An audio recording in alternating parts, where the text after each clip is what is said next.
Novel لا حاصل، عمیرہ احمد۔ 20واں باب۔ دروازے پر قدموں کی چاپ سنائی دی۔ خدیجہ کی ساری حسیات بیدار ہو گئیں۔ چند لمحوں کے بعد اس نے کی ہول میں چابی لگنے کی آواز سنی۔ خلاف معمول مظہر نے ڈور بیل نہیں بجائی تھی۔ چند لمحوں بعد دروازہ کھل گیا۔ مظہر اندر آیا۔ وہ اب اپنا کوٹ دروازے کے پیچھے لٹکا رہا تھا۔ خدیجہ اپنی جگہ سے کھڑی ہو گئی۔ وہ کوٹ لٹکانے کے بعد اندر آیا۔ خدیجہ پر اس نے ایک نظر ڈالی اور پھر کچھ کہے بغیر بیڈ روم کا دروازہ کھول کر اندر چلا گیا۔ خدیجہ کی ٹانگیں کانپنے لگیں۔ بے اختیار سینٹر ٹیبل کا سہارا لیتے ہوئے وہ صوفے پر بیٹھ گئی۔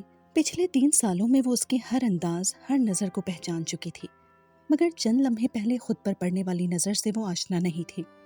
اس کے تمام خدشات سچ ہو چکے تھے۔ عاصم اسے پہچان چکا تھا اور اس نے مظہر کو میرے بارے میں کیا بتایا ہے؟ اس کا دل ڈوبنے لگا۔ یہ کہ میں اس کا جسم سرد تھا مگر ماتھے پر پسینے کے قطرے چمکنے لگے۔ 3 سالوں میں تاش کے پتوں سے بنایا جانے والا گھر ہوا کے ایک ہی جھونکے میں زمین بوس ہو چکا تھا۔ اب آگے کیا ہوگا؟ مجھے کیا کرنا چاہیے؟ مظہر کے سامنے کس طرح؟ زوال کا وقت شروع ہو چکا تھا۔ لاؤنج کی خاموشی اس کے اعصاب کو چٹکانے لگی تھی۔ مجھے اس سے بات کرنی چاہیے۔ اسے بتانا چاہیے کہ میں نے کیوں سب کچھ اس سے چھپایا، میں کن حالات میں کال گرل بنی۔ وہ 3 سال سے مجھے جانتا ہے۔ میں جس طرح کی زندگی گزار رہی ہوں وہ اس کے سامنے ہے۔ میں اس کے بچے کی ماں ہوں۔ وہ مجھ سے محبت کرتا ہے۔ میں نے 3 سال میں کبھی اسے شکایت کا موقع نہیں دیا، کبھی اس کی حکم عدولی نہیں کی، کبھی اسے دھوکہ نہیں دیا۔ وہ صرف میرے ماضی کی بنا پر تو مجھے نہیں چھوڑ سکتا۔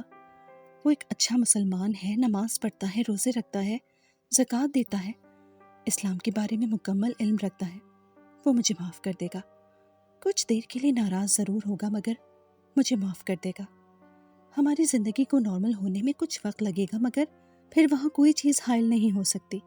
دھیمے قدموں سے چلتے ہوئے وہ بیڈ روم کے دروازے تک گئی۔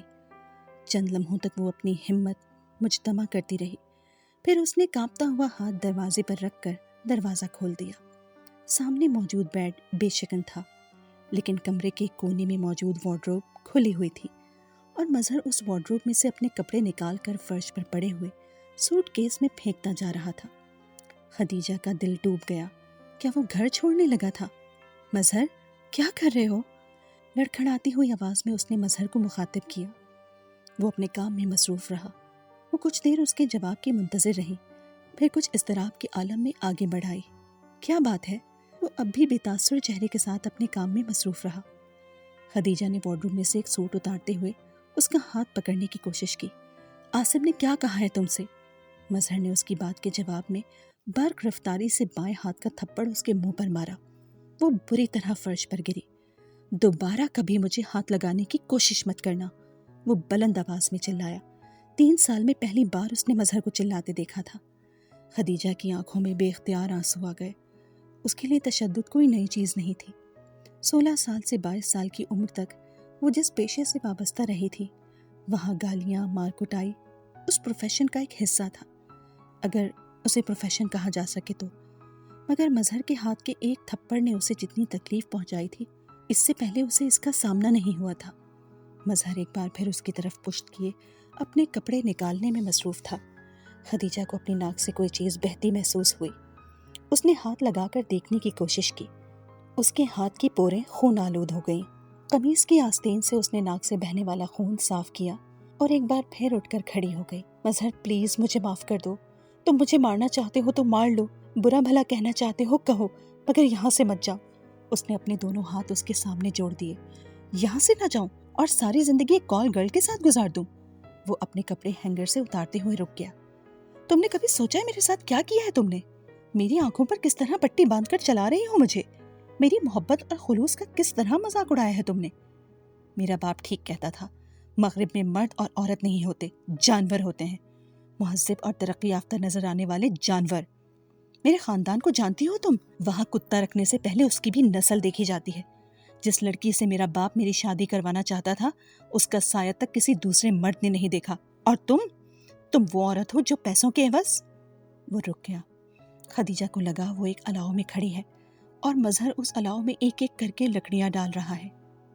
مجھے لگتا ہے مجھے اپنے والدین کی نافرمانی کی سزا ملی ہے تمہاری صورت میں۔ الاؤ میں ایک اور لکڑی گری، آگ اور بھڑکی۔ ڈسکی ڈیمسل، مظہر خان کی بیوی، ایک کال گرل۔ ڈسکی ڈیمسل، یہی نام ہے نا تمہارا، جس نام سے تم یہاں جانی جاتی تھی؟ وہ پوچھ رہا تھا۔ میں سب کچھ چھوڑ چکی ہوں مظہر، سب کچھ۔ میں نے تمہارے ساتھ اپنی زندگی دوبارہ شروع کی ہے۔ کتنے عرصے کے لیے؟ 5 سال کے لیے یا 10 سال کے لیے؟ اور کیوں؟ Just for a change? یا پھر یہ سوچ کر کہ کبھی صرف ایک مستقل گاہک بھی تو ہونا چاہیے، میرے جیسا گاہک جس کی جیبیں نوٹوں سے بھری ہوئی ہو، پڑھا لکھا ہو، خوبصورت ہو، اور ہاں بے وقوف بھی ہو، جو تمہارے ساتھ شادی بھی کر لے، اپنے بچے کی ماں بھی بنا دے۔ ہے کوئی مظہر جیسا بے وقوف؟ اس کے لہجے کی تلخی بڑھتی جا رہی تھی۔ وہ اب اپنا سوٹ کیس بند کر کے دوسرا سوٹ کیس کھول رہا تھا۔ میرے ماضی کو مت دیکھو مظہر، میرے ماضی کو بھول جاؤ۔ میری آئندہ زندگی میں تم کوئی برائی نہیں پاؤ گے۔ میں 3 سال سے تمہارے ساتھ ہوں۔ کیا میں نے 3 سال میں خود کو اچھی بیوی ثابت نہیں کیا؟ کیا میں اچھی ماں نہیں ہوں؟ کیا 3 سال میں نے تمہاری اطاعت نہیں کی؟ کیا 3 سال میں تمہارے علاوہ کسی دوسرے مرد کی طرف گئی؟ کیا میں نے اپنے جسم کو اس طرح چھپائے نہیں رکھا جس طرح تم نے چاہا؟ کیا میں نے اپنی نظروں کو اس طرح جھکائے نہیں رکھا جس طرح تمہاری خواہش تھی؟ کیا میں کبھی تم سے پوچھے بغیر گھر سے باہر نکلی، یا ایسے کسی شخص کو گھر میں آنے دیا جسے تم نے ناپسند کیا؟ کیا میں اسلام قبول کرنے کے بعد اس طرح عبادت نہیں کرتی جس طرح حکم ہے؟ کیا شادی سے پہلے میں نے تمہارے سامنے اپنی پارسائی کے ڈنکے بجائے تھے؟ جس اللہ سے تم محبت کرتے ہو میں بھی اس سے محبت کرتی ہوں۔ جس پیغمبر صلی اللہ علیہ وآلہ وسلم کو تم مانتے ہو میں بھی اب اسی کو مانتی ہوں۔ دین کے جس راستے پر تم چل رہے تھے اب میں بھی اسی پر چل رہی ہوں۔ تم نے جو کچھ کیا پیسے کے لیے کیا، جو کچھ کر رہی ہو پیسے کے لیے کر رہی ہو۔ وہ اس کی بات پر ساکت رہ گئی۔ جانتی ہوں شادی سے پہلے کس علاقے میں رہتی تھی اور اب کہاں ہو؟ کون سی چیز ہے جو میں نے تمہیں مہیا نہیں کی؟ میرے بجائے کوئی اور تمہیں یہ سب کچھ دیتا، چاہے اس کا تعلق کسی بھی مذہب سے ہوتا تو تم وہی کرتی جو وہ کہتا۔ پارسا ہونے کے لیے کہتا تو پارسا ہو جاتی، اور تب تک پارسا ہی رہتی جب تک سب کچھ ملتا رہتا۔ خدیجہ کا چہرہ زرد ہو گیا۔ میں تمہاری پارسائی کو تب تسلیم کرتی اگر میرے بجائے کسی بھکاری سے شادی کرتی جو تمہیں زندگی کی ہر نعمت کے لیے ترساتا، اور تم پھر بھی مسلمان رہتی، پھر بھی پارسا رہتی، پھر بھی اس شخص کی وفادار ہوتی، پھر بھی اسی طرح عبادت کرتی، پھر بھی گھر کے اندر رہتی، پھر بھی اپنے شوہر کی اطاعت کرتی، اچھی بیوی بنتی، اچھی ماں ہوتی، مگر تب تم کبھی یہ سب کچھ نہ کرتی۔ اگر تم میں اتنی قناعت ہوتی تو تم کچھ بھی ہوتی مگر کال گرل نہ ہوتی۔ وہ اپنا دوسرا سوٹ کیس بھی اپنی کتابوں اور دوسری چیزوں سے بھر چکا تھا۔ نہیں، تم سے پیسے کے لیے شادی نہیں کی تھی۔ تم سے یہ سوچ کر بھی شادی نہیں کی تھی کہ تم بہت پڑھے لکھے ہو یا بہت بڑے وکیل بنو گے۔ تم سے تو اس عزت کے لیے شادی کی جو تم مجھے دے رہے تھے۔ پیسہ بہت سے لوگوں نے دیا مجھے، لیکن عزت کسی نے نہیں دی۔ وہ اب جیسے بڑبڑا رہی تھی۔